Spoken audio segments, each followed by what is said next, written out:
नमस्कार दोस्तों ये बात तो आप सब जानते हैं कि जहां जहां क्रूड ऑयल वहां अमेरिका। और इस बार लगता है कि अमेरिका की नज़र वेनेजुएला के ऊपर है, क्योंकि मैं आपको बता दूं 35 साल में पहली बार इतना बड़ा डिप्लॉयमेंट कैरेबियन सी में, ये वेनेजुएला के पास आप देख रहे हो, यहां पर बड़ी मात्रा में मिलिट्री डिप्लॉयमेंट किया जा रहा है। और आप देख सकते हो खबर, Venezuela deploys warships drones after US sends guided missile destroyers to region. इसको थोड़ा सा हम डिटेल में समझेंगे कि आखिरकार हो क्या रहा है, क्या यहां पर अमेरिका वेनेजुएला में इन्वेजन करने वाला है, मामला क्या है, वो सब कुछ आपको डिटेल से बताऊंगा। चलिए आगे बढ़ते हैं, लेकिन उससे पहले आप सबको बता दूं, आप में से जो भी लोग यूपीएससी की तैयारी कर रहे हैं, यहां पर हमारे 3 नए बैचेस आज से शुरुआत कर रहे हैं, जैसे कि 2026, 27 और 28। कोई भी बैच आप लेना चाहते हो, ये आपके पास सबसे परफेक्ट टाइम है, क्योंकि एंड ऑफ सीजन सेल चल रहा है, जिसके तहत आप एक्स्ट्रा डिस्काउंट ले सकते हैं। कोई भी प्रॉब्लम है, दिक्कत है, फोन नंबर दिया, आप इस पर कॉल करिए, मेरी टीम आपको अच्छे से गाइड करेगी। And tell them to use this code Ankit live maximum discount के लिए। चलिए शुरुआत करते हैं। सबसे पहले थोड़ा सा बैकग्राउंड देख लेते हैं, हुआ क्या है।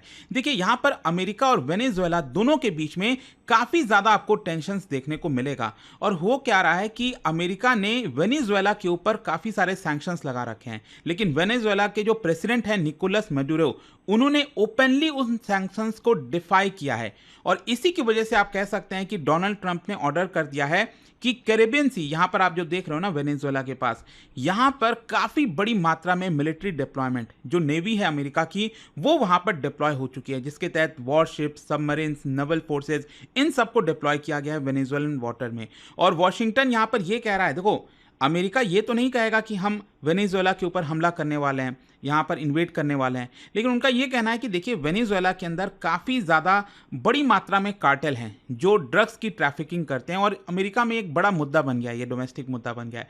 तो उसी का सहारा ले रहे हैं ट्रंप, और कह रहे हैं कि इसी की वजह से, इसको फाइट करने की वजह से हम यहाँ पर मिलिट्री डिप्लॉयमेंट कर रहे हैं। तो ये पूरा एस्केलेशन आखिरकार हुआ कैसे? जैसा मैंने आपको बताया कि इस समय जो गवर्नमेंट है वेनेजुएला में, वो अमेरिका को पसंद नहीं आ रही है। जो प्रेसिडेंट हैं निकोलस मडुरो, तो वो यहां पर क्या है कि लगातार जो निकोलस मडुरो हैं, वो रशिया और चाइना, उन दोनों के साथ काफ़ी अच्छे से लिंक बनाए हुए हैं। और इसीलिए ट्रंप को और अमेरिका को ये चीज़ पसंद नहीं आ रहा, और अमेरिका चाहता है कि यहाँ पर रिजीम चेंज किया जाए।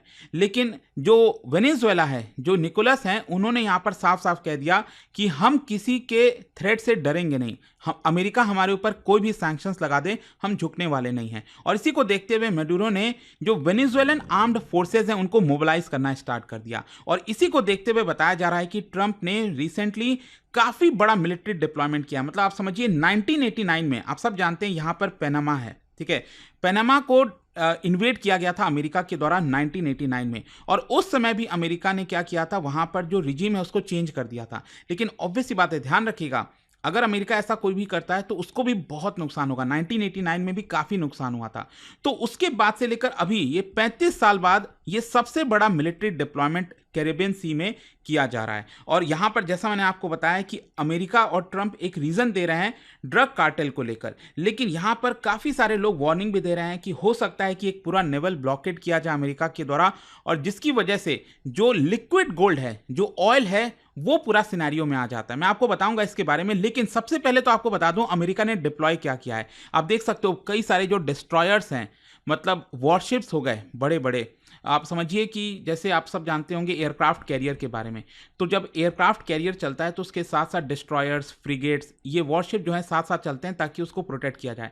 तो डिस्ट्रॉयर और फ्रिगेट काफ़ी बड़े वॉरशिप्स होते हैं जो कि वॉर टाइम में यूज़ किए जाते हैं, तो उसको डिप्लॉय किया गया अमेरिका के द्वारा। इसके साथ साथ एम्फीबियस जो स्क्वाड्रन हो गई, इसके अलावा गाइडेड मिसाइल क्रूजर हो गए, न्यूक्लियर फास्ट अटैक सबमरीन्स हो गए, ये सब यहाँ पर अमेरिका ने डिप्लॉय कर दिया। और जैसे ये खबर आती है, इसको देखते हुए निकोलस मडुरो जो प्रेसिडेंट है वेनेजुएला के, उन्होंने कहा कि रिजीम चेंज का अटेम्प्ट किया जा रहा है, और इसी की वजह से 4 से 4.5 मिलियन जो मिलिशिया मेंबर्स हैं, मतलब लगभग आप कह सकते हैं 40 से 45 लाख के आसपास जो मेंबर्स हैं, उनको बुलाया गया है। 15,000 ट्रूप्स को कोलंबियन बॉर्डर पर भेज दिया गया है, डिप्लॉय कर दिया गया है। वॉरशिप्स और जो ड्रोन्स हैं उनको भी डिप्लॉय किया है वेनेजुएला ने। देखो ऑब्वियस सी बात है, यहाँ पर वेनेजुएला काफ़ी छोटा देश है अगर आप कंपेयर करो अमेरिका से, तो अगर अमेरिका चाहेगा तो यहाँ पर कुछ भी कर सकता है, लेकिन सिनेरियो काफ़ी चेंज हो जाएगा ना, इंटरनेशनल काफ़ी प्रेशर बढ़ेगा।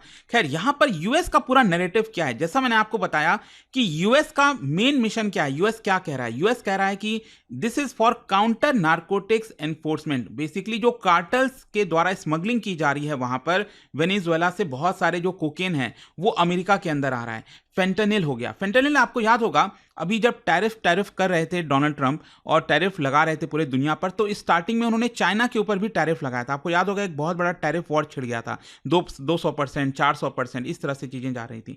तो उस समय भी अमेरिका ने जो एक मेन रीजन दिया था वो था फेंटेनिल का, कि चाइना से बहुत सारा जो फेंटेनिल है, जो ड्रग्स है, वो अमेरिका के अंदर एंटर करने की कोशिश करा और इसीलिए हम चाइना के ऊपर टैरिफ लगा रहे हैं। तो वही फेंटेनिल की भी बात ट्रंप ने इसके बारे में भी कही है वेनेजुएला के ऊपर, कि वहां पर बहुत सारे जो कार्टेल्स हैं वो फेंटेनिल को अमेरिका के अंदर ला रहे हैं, जिसकी वजह से अमेरिका के लोगों को काफी नुकसान हो रहा है। और इसका लीगल बेसिस क्या है, देखो अमेरिका में एक कानून है maritime drug law enforcement act, जो ये कहता है कि अगर कोई भी स्टेटलेस वेसल है, जैसे मान लो अगर ड्रग्स की स्मगलिंग की जा रही है और उसमें कोई डिफाइन नहीं होता है कि ये वेनेजुएला का शिप है या फिर किसी और का है, तो यहां पर वो स्टेटलेस हो जाता है, तो यूएस का जुरिस्डिक्शन उसके ऊपर आ जाएगा और किसी अगर देश का है तो उस देश के साथ वो कोऑपरेट करेंगे। तो इसी के तहत अमेरिका ये सब कुछ कर रहा है और यहां पर ऑपरेशनल क्या कर रहा है आप देख सकते हो, intelligence, surveillance, naval petrol coordination हो रहा है, ज्वाइंट इंटर एजेंसी जो टास्क फोर्स है साउथ में, तो उनके द्वारा ये सारी चीजें की जा रही हैं। इसके साथ साथ जो पॉलिटिकल एंगल है मैं आपको बता दूं,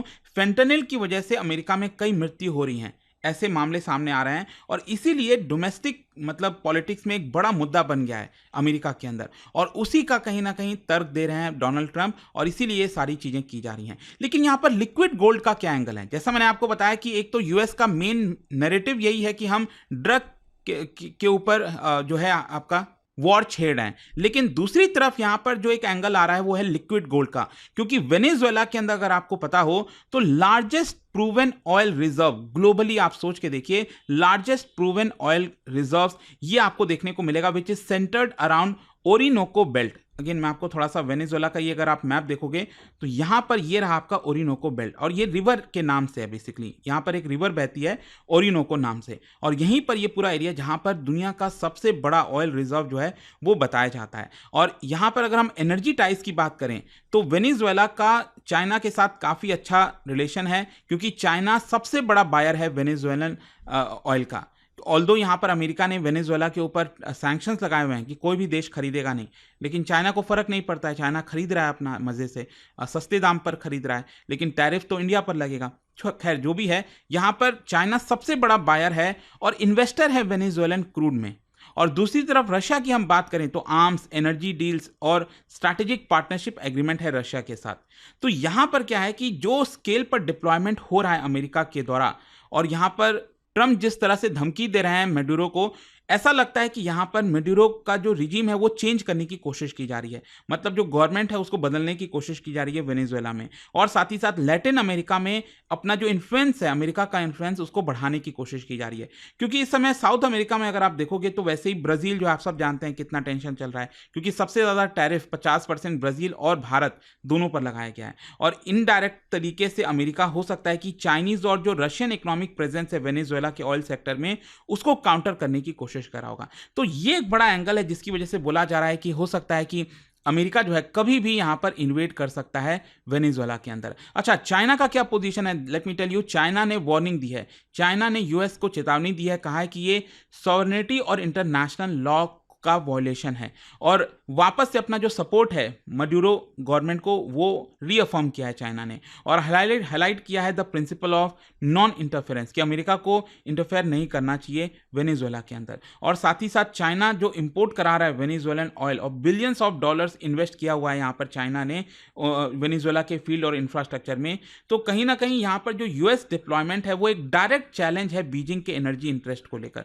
तो देखते हैं इनमें क्या होता है यहाँ पर। बट रीजनल अगर हम रिएक्शन की बात करें कि वेनेजुएला के आसपास के जो देश हैं वो इसको कैसे देखते हैं, देखो कुछ कैरेबियन जो स्टेट्स हो गए जैसे गुयाना हो गया, ट्रिनिडाड एंड टोबैको हो गया, तो उन्होंने इसको बैक किया है, वो अमेरिका के साथ हैं कि ये एंटी नार्कोटिक्स मिशन जो है वो आपका ठीक है, ऐसा करना चाहिए क्योंकि इसको लेकर काफी कंसर्न है। लेकिन दूसरी तरफ ज्यादातर जो left leaning Latin American government है, चाहे अर्जेंटीना हो गया, ब्राजील हो गया, तो उन्होंने यूएस का जो प्रेजेंस है उसको डिनाउंस किया है कि इसको डिस्टेबलाइज करने की कोशिश की जा रही है रीजन को। और साथ ही साथ कोलंबिया के भी जो प्रेसिडेंट हैं पेट्रो, उन्होंने भी कॉशन किया है मतलब अमेरिका को कहा है कि आप इस तरह से चीज़ों को नहीं कर सकते। जो एंटी ड्रग कॉर्पोरेशन है उसको वो सपोर्ट करते हैं, लेकिन अगेन रिजीम चेंज को वो बिल्कुल भी सपोर्ट नहीं करते हैं।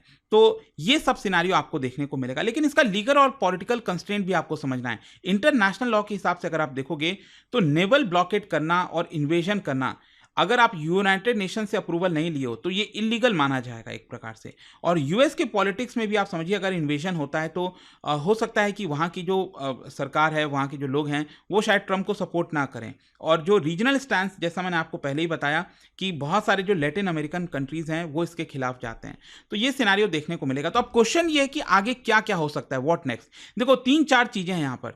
सबसे ज्यादा जो लाइकली हो सकता है कि यहाँ पर यूएस जो है वो एक प्रेशर बनाने की कोशिश कर रहा हो और ज़्यादा सैंक्शंस लगा दे। मिलिट्री डिप्लॉयमेंट किया है ट्रंप ने वेनेजुएला के पास, तो जानबूझकर मडूरो के ऊपर पॉलिटिकल प्रेशर बनाने की कोशिश की जा रही है। तो हो सकता है यही कंटिन्यू रहेगा, यहां पर इन्वेजन नहीं होगा, जो ज़्यादातर चांसेस लगते हैं। लेकिन हो सकता है एक और बड़ा खतरा, वो है नवल ब्लॉकेट का। मतलब वेनेजुएला से जो भी ऑयल वगैरह एक्सपोर्ट होता है उसको अमेरिका जो है रोकने की कोशिश करे वाटर में। तो ये एक बड़ा खतरा हो सकता है, जिसकी वजह से इकोनॉमिक क्राइसिस आ सकती है वेनेजुएला में, ह्यूमैनिटेरियन क्राइसिस आ सकता है। फिर एक और प्रॉबिलिटी यहाँ पर यह है कि टारगेटेड ऑपरेशन कर सकता है अमेरिका। अमेरिका ये कह सकता है कि जो नार्को ट्रैफिकिंग हब है, जो मिलिट्री इंफ्रास्ट्रक्चर है, हम उसके ऊपर अटैक करेंगे, ठीक है। और चौथा जो लीस्ट लाइकली है लेकिन सबसे ज़्यादा डेंजरस है, वो है फुल स्केल इन्वेजन। मतलब अमेरिका जो है पूरी तरह से वेनेजुएला के अंदर घुस जाए, मडूरो की जो रिजीम है उसको हटा दे। तो इससे बहुत कुछ होगा, आप देखना है, जैसे इंटरनेशनल बैकलैश, सिविलियन कैजुअलिटीज, बहुत कुछ हो सकता है इसकी वजह से। बट लेट्स सी आगे इसमें क्या होगा। बट आई होप कि इस वीडियो के थ्रू जो है आपको डिटेल में समझ में आ गया होगा कि एग्जैक्टली अभी चल क्या रहा है। और जाने से पहले एक इंटरेस्टिंग क्वेश्चन, देखो हम साउथ अमेरिका की बात करें, क्या बता सकते हो अटकामा डेजर्ट, जो कि one of the driest place है पृथ्वी पर, ये कहां पर आपको देखने को मिलेगा? इन 4 ऑप्शन में से इसका राइट आंसर आप सब जानते हैं, मेरे इंस्टाग्राम पर तो मिलेगा ही, वहां पर अगर आप नहीं, कोई बात नहीं, टेलीग्राम पर ले सकते हैं इसका सही उत्तर। और दोस्तों, जैसा मैंने आपको बताया, अगर आप यूपीएससी की तैयारी कर रहे हैं, कोई भी बैच चाहते हैं, you just have to use this code Ankit live. Specially आज से हमारे 3 लाइव बैच स्टार्ट हो रहे हैं 2026, 27 और 28 के लिए। किसी भी साल की आप प्रिपरेशन कर रहे हो, कोई डाउट है, प्रॉब्लम है, ये फोन नंबर है, कॉल कर लीजिएगा।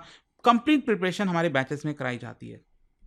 दोस्तों, स्टडी आईक्यू की एंड ऑफ सीजन सेल अब लाइव है और इस सेल में आपको मिल रहा है maximum discount on all UPSC courses.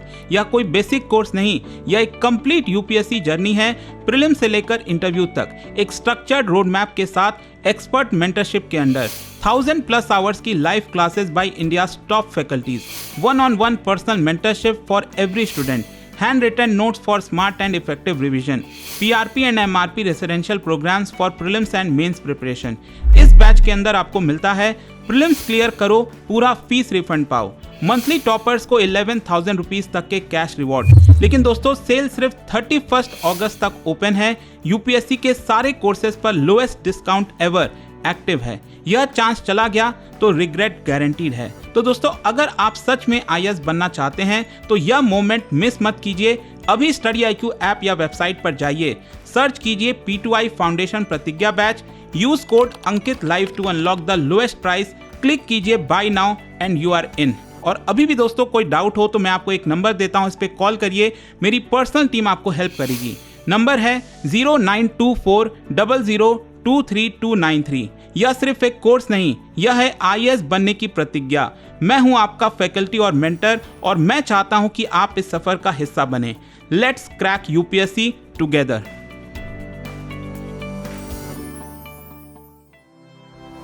Study IQ IAS, आपका सिलेक्शन हमारा मिशन।